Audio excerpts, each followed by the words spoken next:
Hello, Compact 3. Um, this rebuttal is a stronger one. I've made some comments to other people that entered this debate. But you quote a lot of kinds of factors, the DNA, the user input through the senses. You say mathematics happens, which I think is a bit too broad, because physical patterns occur.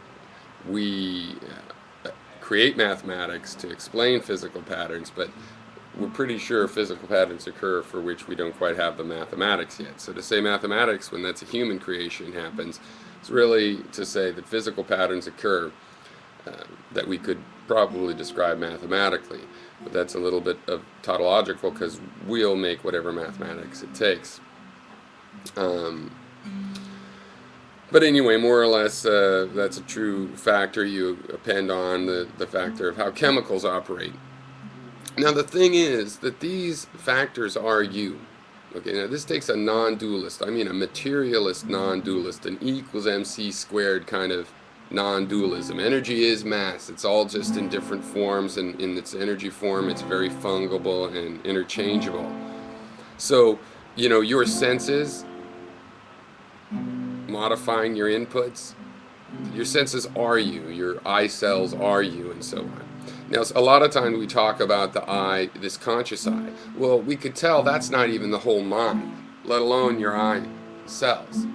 Okay. But what are you really then? Are you really just a little part of your brain? No, that part of the brain is a coordinator of a system. What is I is the thing that consciousness is a part of, the system it's a part of. Now, you notice it's a part of every system, strictly speaking, right? Because it's certainly a part of this biological system that it relies on to survive, okay? And that is a part of its environment. Its environment, all of these parts connect together.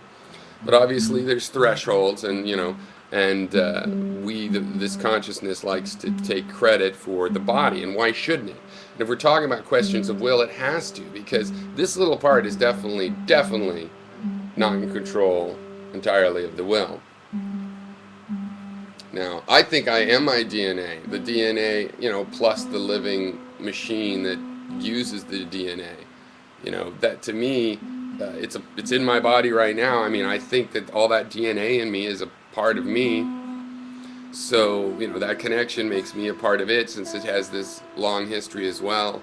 I am that brain. I am that neurological activity. That is me. If it influences what I do, then that is me influencing what I do. No, not this conscious part. Now that's different. The conscious part is just like a commenter trying to make suggestions and set up visualizations to help navigate our choices.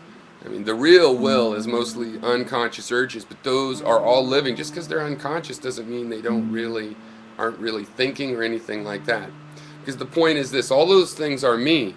So if the chemical has some freedom of choice, if the senses are influencing the will, wherever it comes from, if there's any choice, it's a part of me. It doesn't have to be a part of this conscious mind.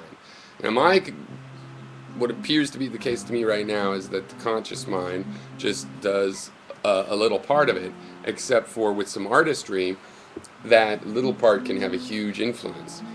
Since the other parts of the will are more reactive, the more clever intellectual will, if it makes itself clever, can set up situations where those other wills, even though they're more powerful, react in predictable ways, and this conscious mind can, you know, have an influence that's disproportionate to the actual energy it can put into the mind and body.